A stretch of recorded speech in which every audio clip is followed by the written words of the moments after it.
রাজধানীর মিটফোর্ড হাসপাতালের সামনে ভাঙারি ব্যবসায়ী সোহাগকে নৃশংসভাবে হত্যার মামলা দ্রুত বিচার ট্রাইব্যুনালে স্থানান্তর হবে বলে জানিয়েছেন আইন উপদেষ্টা অধ্যাপক ডক্টর আসিফ নজরুল। বান্ডেল থাকলে প্রতি সেনমানিতে টাকা বাঁচবে। বিকাশ সেনমানি বান্ডেল কিনে জিতুন প্রতি লেনদেনে। সকালে নিজের ভেরিফাইড ফেসবুক পেজে এক পোস্টে এ কথা জানান তিনি। আইন উপদেষ্টা বলেন, মিটফোর্ডের নারকীয় হত্যাকাণ্ডের দ্রুত বিচারে সরকার বদ্ধপরিকর। এই ঘটনার সাথে জড়িত 5 জনকে ইতিমধ্যে গ্রেপ্তার করা হয়েছে। পুলিশ সর্বোচ্চ গুরুত্ব দিয়ে তদন্ত শুরু করেছে। তিনি বলেন, এই পাশবিক হত্যাকাণ্ডের দ্রুত বিচার করে দৃষ্টান্তমূলক শাস্তি দেওয়ার ব্যবস্থা গ্রহণ করা হবে।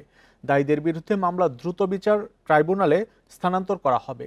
দ্রুত বিচার ট্রাইব্যুনাল আইন 2002 এর ধারা 10-এর অধীনে দ্রুততম সময়ের মধ্যে বিচারের ব্যবস্থা করা হবে।